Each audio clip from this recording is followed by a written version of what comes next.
Guys, guess what today is? It's the get to know me video.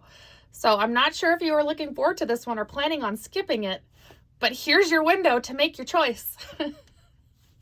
Our last get to know you video was a while ago.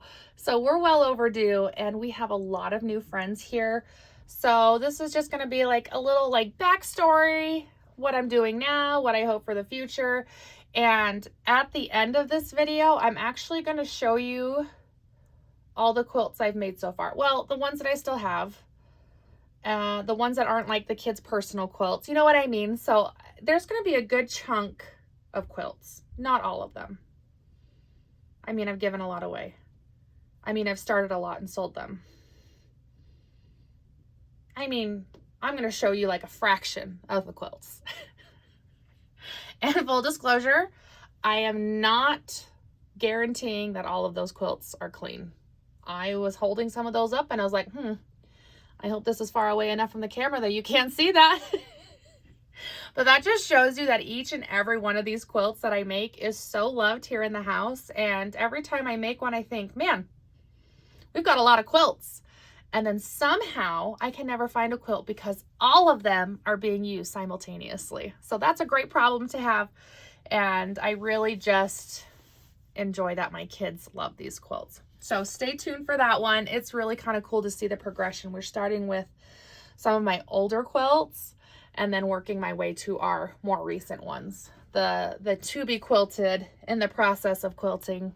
You know, it's kind of cool. So for starters, I am from Las Vegas. When I was younger, we moved to a small town just north of Las Vegas. My dad was a policeman. And I remember even then, I loved to color and to doodle. And I felt like everything needed something. I needed to put stickers on that, or I needed to color with my gel pens on that. Gel pens, I'm telling you, even as a grown woman, I am obsessed with my gel pens. It's a thing. And I just kind of think it's cool as I think back about how much a creative outlet was so important for my brain. That is just how I function.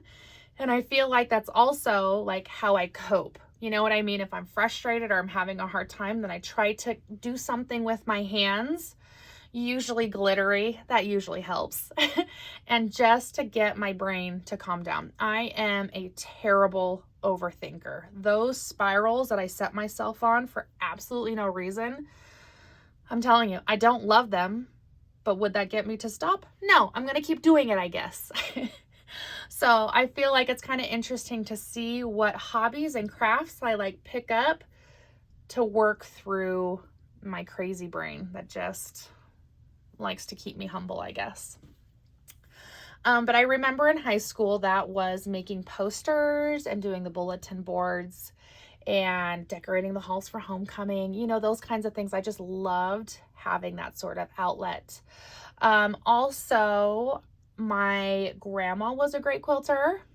And then when I married my husband, my mother-in-law is a great quilter and her mom was a great quilter. So I had lots of these sewing influences from when I was really young to even now as an adult, but I don't think I really dove into quilting except for in the past 5 years or so, and that has been a really cool experience. So we have made quilts before in my life. This isn't totally new, but I actually remember there was a quilt my mom and I were working on, mostly my mom. I picked the pattern and it was a pixel quilt. So all you're using is squares and you're sewing squares together and it's kind of like a big picture that you're making. And I remember it was bears and they were patriotic bears. So they had flags, American flags and stuff.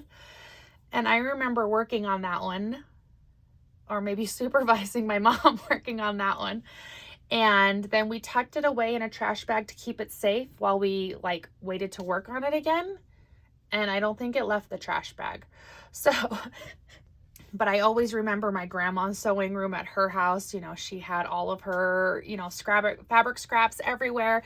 But she was so good because I don't remember her having a stash. She literally bought the fabric for the quilt and then immediately made the quilt. and did not do anything until she finished that quilt. And part of me really wishes that that was genetic, because I am the exact opposite of that. But that's just kind of something that I remember about her, and that was just kind of her personality. Like, I haven't finished this, so I'm not going to do anything until I finish this. And so that's really cool. And so I love that I have some of her quilts now. But then again, as I got married, then my mother-in-law is a pretty avid quilter, and so was her mom. And that was kind of cool to see also their styles and kind of how I have found my own, even with influences of those family members. So my husband and I have been married for 16 years. I'm the one in the relationship that always forgets. So that's me. Thank heavens he's patient with me. He's patient with me about a lot of things. We met in Reno. I moved to Reno for college. We met in college. And then a few years later, we moved here to Idaho.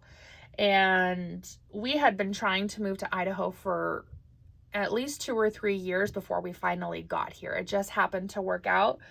And we love it here. We thought when we moved here that we'd have to move again just for jobs. My husband is a civil engineer. He likes to design highways, and that's what he's doing right now. So he does a lot of design work. And then when he finished what schooling he needed to finish, our area just kind of picked up, and he got a big project working on an interstate. And so he will be working on that for at least the next 10 years. So, which is really cool because it's job security.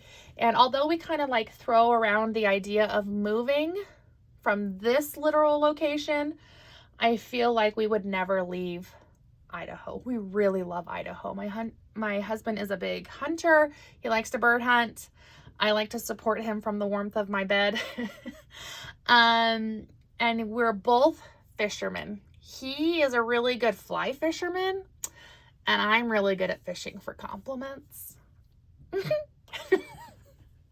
I think fish are gross, but I love supporting him in his hobbies. So I will go with him, and I will be official snack distributor. That's my role in this relationship. But we're just really outdoorsy people. We love to camp. That's what we've been doing all summer.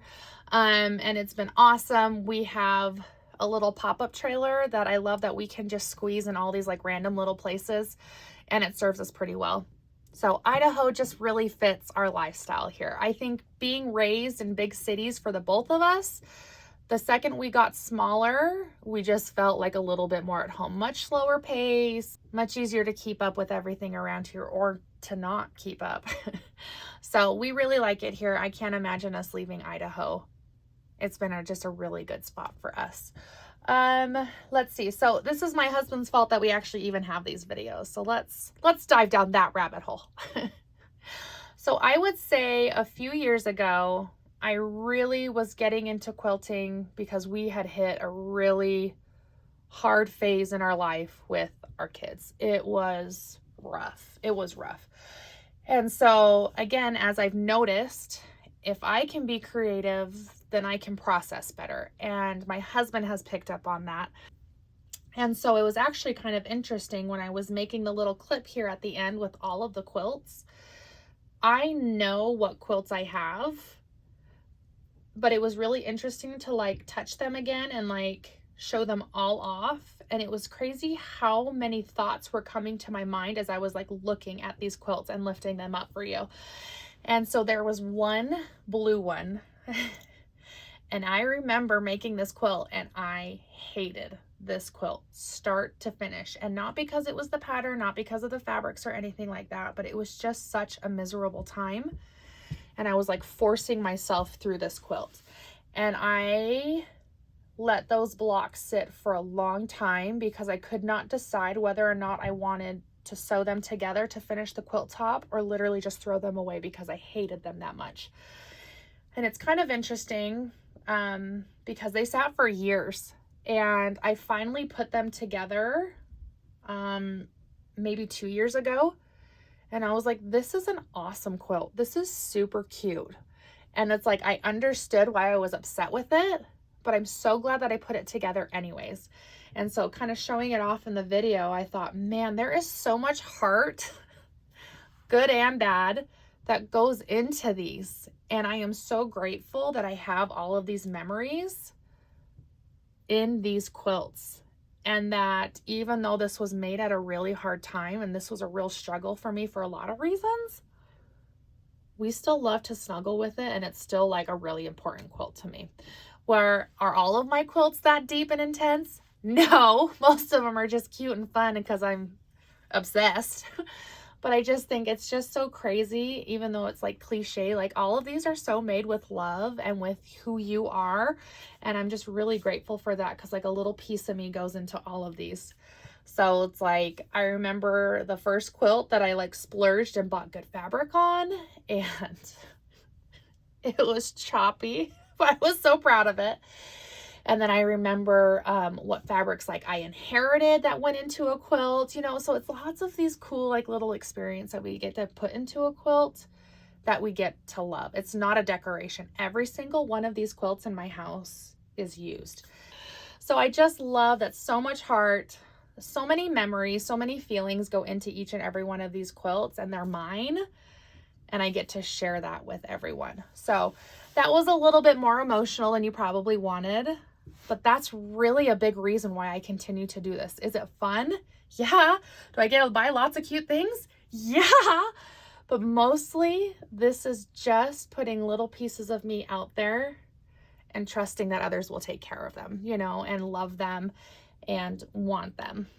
And I think that's kind of cool. And I think for me and my emotional brain, because I am a very emotionally led person, which is my superpower and my biggest downfall in the same time.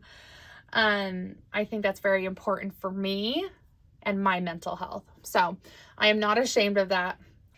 My mental health is really important to me. So I try to put myself in positions where I can be successful and be helpful towards myself and use all the skills that I've learned thus far in my life.